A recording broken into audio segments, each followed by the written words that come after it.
అండి. బట్ అంటే ఆయన మాట్లాడినటువంటి ఆ కామెంట్ సారాంశం ముందు వెనక కట్ చేసి దాన్ని తీసుకోవడంతో కొంతమందికి అభ్యంతరం ఉన్నట్లుంది. కానీ బట్ ఆయన తన ఆవేదనతో కూడినటువంటి అంశాన్నే వ్యక్తం చేశారు. నా తండ్రి గారి మాట, నా భార్య మాట వింటాను, నాకు వాళ్ళనే నమ్ముతాను అని అనటంలో తప్పే ఉంది. నేను భగవంతుడి కంటే నేను నా భార్యని, నా తండ్రిని నమ్ముతాను అని చెప్పడంలో అది తండ్రిని నమ్మొద్దని చెబుతారా, లేదా భార్యని? అంటే దేవుడు సినిమాలు తీస్తూ నేను దేవుడిని నమ్మను అంటే ఎంతవరకు నమ్మను అని అనలే. నమ్మను అని అంటే ఒక సంఘటన జరిగింది, ఆ జరిగినటువంటి సంఘటనకి ఇది కారణం అనేదాన్ని ఆయన చెప్పారు. దాని సరే ఇప్పుడు ఎట్లా ఉండిద్ది అంటే కోడిగుడ్డు మీద ఏకలు పేకాలి అని అంటే ఎన్నైనా పేకొచ్చు, దాన్ని ఎవరు ఎక్కడ దాన్ని ఆపలేరు. బట్ సరే వాళ్ళకి ఆ మనోభావాలకి ఇదైనట్లుంది. దానికి వెంటనే రాజమౌళి కూడా క్లారిటీ ఇచ్చినట్టున్నారు కదా, ఇవ్వలేదా ఆయన? ఇంకా కేసు పెట్టారని దాని మీద ఏముంది ఇప్పుడు ఇవన్నీ నడుస్తుంటే ఇలాంటి కేసులు అనే దానికి హిందూ మతాన్ని, హిందూ ధర్మాన్ని అడ్డం పెట్టుకుని వీళ్ళు వేల కోట్లు సంపాదిస్తున్నారు. కానీ హిందువులు అయ్యి ఉండి హిందూ మతాన్ని ఈ విధంగా మనం చేయడం ఎంతవరకు అనేది వాళ్ళ యొక్క ఆవేదన. దానికి ఇప్పుడు ఆర్జీవి గారు ఇప్పుడు అదే రాజు గారు మీరు అన్నారు అనుకోండి, మీ మీద కేసు పెడతారా? అదే మీరంటే మీ మీద కేసు పెడతారా? పెట్టొచ్చేమో సార్. ఎందుకు పెడతారు? హైప్ కోసం అంటారు. రాజమౌళి గారు అన్నారు కాబట్టి పెట్టారు. ఎందుకు? రాజమౌళి గారి ప్రొఫైల్ వాళ్ళు ఇంటర్నేషనల్గా ఆయన ఒక అద్భుతమైనటువంటి డైరెక్టర్గా, ఆస్కార్ అవార్డు గ్రహీతగా ఆయనకు ఒక క్రేజు ఇది ఉంది కాబట్టి ఆయన ఒక సాఫ్ట్ టార్గెట్ కాబట్టి ఆయన ఏది మాట్లాడినా దాంట్లో నుంచి తీసుకొని ఒక ఇష్యూ చేస్తే అది ఒక ప్లస్ అవుతుంది అనేటువంటి భావనతో కొంత అభిప్రాయాలు వ్యక్తం చేస్తున్నారేమో. బాధ్యతగా మాట్లాడాలి అనేది కూడా ఒక పాయింట్ కదా సార్. బాధ్యతగా మాట్లాడాలి. రాజమౌళి గారు బాధ్యతగా మాట్లాడరు అనేది నేను ఎక్కడా వినలా. ఆయన చాలా బాధ్యతగా ఉంటాడు, చాలా సింపుల్సిటీగా ఉంటాడు, చాలా హార్డ్ వర్కరు, చాలా టైం డిసిప్లిన్ ఉంటుంది. మీరు ఎప్పుడైనా ఆయన అగ్రెసివ్గా మాట్లాడటం, ఎట్లా పడితే అట్లా మాట్లాడటం, ఎట్లా పడితే అట్లా కామెంట్స్ చేయటం, ఎట్లా పడితే అట్లా ట్వీట్స్ చేయటం అట్లాంటివి ఎక్కడన్నా చూసామా?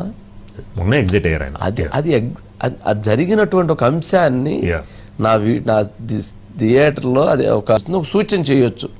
రాజమౌళి గారు అది కరెక్ట్ కాదు, మీరు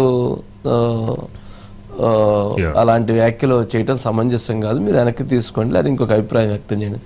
కానీ ఆయన మనోభావాలు దెబ్బతినే విధంగా కామెంట్స్ చేయటం, ఇప్పుడు ఆయన ఎంత కష్టపడితే ఎంత సక్సెస్ అయితే అక్కడ దాకా వచ్చి ఉంటాడు, అలాంటి వ్యక్తిని ఎలా పడితే అలా కామెంట్స్ చేయటం అనేటువంటిది కొంచెం ఎక్కడో కొద్దిగా గ్యాప్స్ ఉన్నాయో అని అనిపిస్తుంది.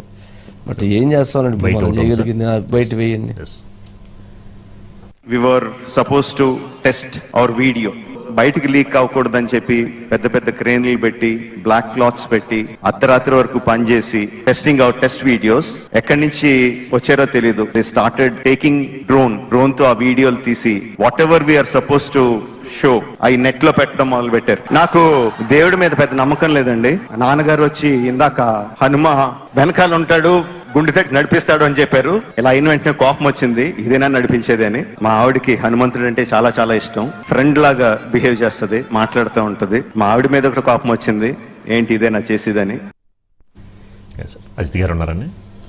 అజిత్ గారు, వంశీ గారు గుడ్ ఈవినింగ్. గుడ్ ఈవినింగ్ అండి. ఏంటి మొత్తానికి రాజమౌళి గారు బాగా దొరికారనా, దొరకలేదనా ఏంటి?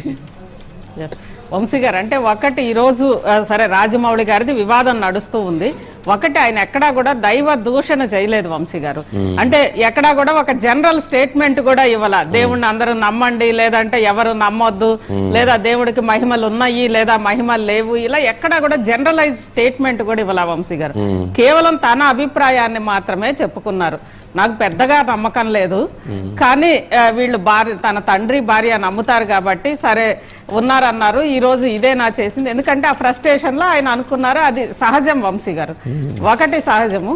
సరే దాని మీద సడన్ గా పుట్టిన రాష్ట్రీయ వానర సేన అని చెప్పి మొత్తం అన్ని చోట్ల కూడా కేసులు పెట్టడము, రాజమౌళిని టార్గెట్ చేయడం, ఇవన్నీ చూస్తే ఒకవైపు దాని మీద ఎవరు కూడా పెద్దగా స్పందించట్లేదు వంశీ గారు. గతంలో 2011 నాటి రాజమౌళి ట్వీట్ తీసుకొచ్చి అందరూ కూడా, కొంతమంది అంటారు మాకు రామతత్వం ఇష్టం అంటారు, ఇంకొందరు శ్రీకృష్ణుడి ఇది ఇష్టం అంటారు, అది ఎవరి ఇష్టం వాళ్ళు. అలాంటి ట్వీట్ ఒకటి రాజమౌళి తీసుకొచ్చి అందరిని అది మొత్తం కూడా వైరల్ చేయడము, రెచ్చగొట్టడము, ఇవన్నీ చేస్తున్న నేపథ్యంలో ఈ రోజు సడన్ గా ఆర్జీవి తెర మీదకి వచ్చారు వంశీ గారు.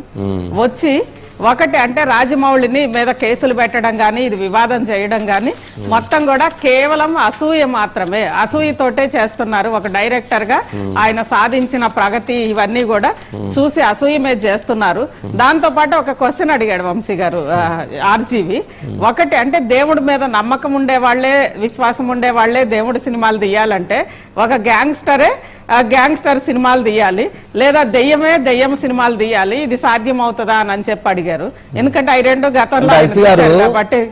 వంశీ గారు, రామ్ గోపాల్ వర్మ గారు మాట్లాడకుండా ఉంటే, ట్వీట్ చేయకుండా ఉంటే ఈ సమస్య ఇంతటితోటి అయిపోయింది. అది ఇప్పుడు ఆయన దాన్ని ట్వీట్ చేసి దాని మీద పుండు మీద కారం చల్లినట్టుగా ఇప్పుడు ఆయనకి నచ్చేవాళ్ళు, ఆయనకి నచ్చని వాళ్ళు, మరి ఒక పెద్ద వారు ఒకటి ఉండిద్ది కదా, ఆయన రెచ్చగొట్టారు వంశీ గారు. ఆయన మళ్ళీ వాళ్ళందరినీ రెచ్చగొట్టడం ఏమన్నా అట్లా ఏమన్నా ఉండిద్దా? సరే ఆయన పాజిటివ్ గా ఇచ్చేసి ఉండొచ్చు కానీ బట్ ఆయన పట్ల రకరకాల అభిప్రాయాలు ఉన్నాయి కదా. అవును, ఒకటి అంటే వంశీ గారు సమస్య పోతుంది, వివాదం దానికి అదే సమస్య పోతూ ఉంది. ఎవరు కూడా పెద్దగా స్పందించలే. ఎందుకంటే రాజమౌళి గారి పట్ల అందరికి కూడా ఒక మన దేశానికి ఒక ఆస్కార్ అవార్డు భారత సినిమాకి తీసుకొచ్చిన గొప్ప దర్శకుడిగా అందరికి కూడా ఆయన అంటే గౌరవం ఉంది.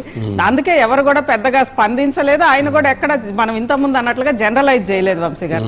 ఆ నేపథ్యంలో ఈయన సరే రాజ్యాంగం నిజంగానే రాజ్యాంగంలో ఎక్కడైనా కానీ దేవుడి పట్ల విశ్వాసం కలిగి ఉండాలి అని ఎక్కడా లేదు వంశీ గారు. విశ్వాసం కలిగి ఉండొచ్చు, విశ్వాసం కలగకుండా ఉండొచ్చు, అది ఎవరి అభిప్రాయం వాళ్ళది. అది మత స్వాతంత్రపు హక్కు, అదే విధంగా విశ్వాసానికి సంబంధించి ఎవరి అభిప్రాయం వాళ్ళది.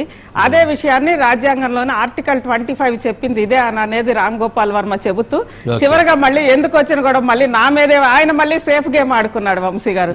కింద చివరిగా మాత్రం జై శ్రీరామ్ అని పెట్టారు వంశీ గారు. ఆయన అసలు లేదు కదా, ఆయన అసలు చాలా కామెంట్స్ ఉంటాయి కదా, మరి దేవుడి విషయంలో ఆయన చాలా కామెంట్ చేసి ఉంటారు కదా. సరేనండి అస్తి గారు, ఏదోలే పాపం ఆయన చాలా రోజుల తర్వాత మొత్తానికి ఏదో రకంగా అట్లా కదిలిచ్చారు. అజిత్ గారికి సార్ ఈ రేవంత్ దూకుడు అడ్డుకోండి, చంద్రబాబుకి జగన్ లేఖ ఏంటంటే పాపం ఎందుకని మామూలుగా చంద్రబాబు నాయుడు గారు ఒక్కరితోటే ఫైట్ జగన్మోహన్ రెడ్డి గారు సరిపోయిద్ది, మళ్ళీ ఇప్పుడు పోయి రేవంత్ రెడ్డి గారిని కూడా కదిలించుకొని ఇప్పుడు ఇద్దరితో కలిపి ఫైట్ చేయాలని ఏమైనా భావిస్తున్నారా ఏంది? చేయడం ద్వారా వంశీ గారు మనం మొదటి నుంచి కూడా చూసాం, 2014 నుంచి కూడా ఇది చూస్తానే ఉన్నాం వంశీ గారు.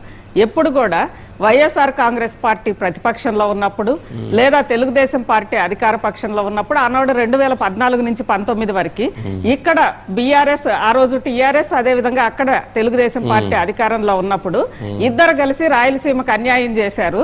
అటు కృష్ణా డెల్టా, అదే విధంగా ఇటు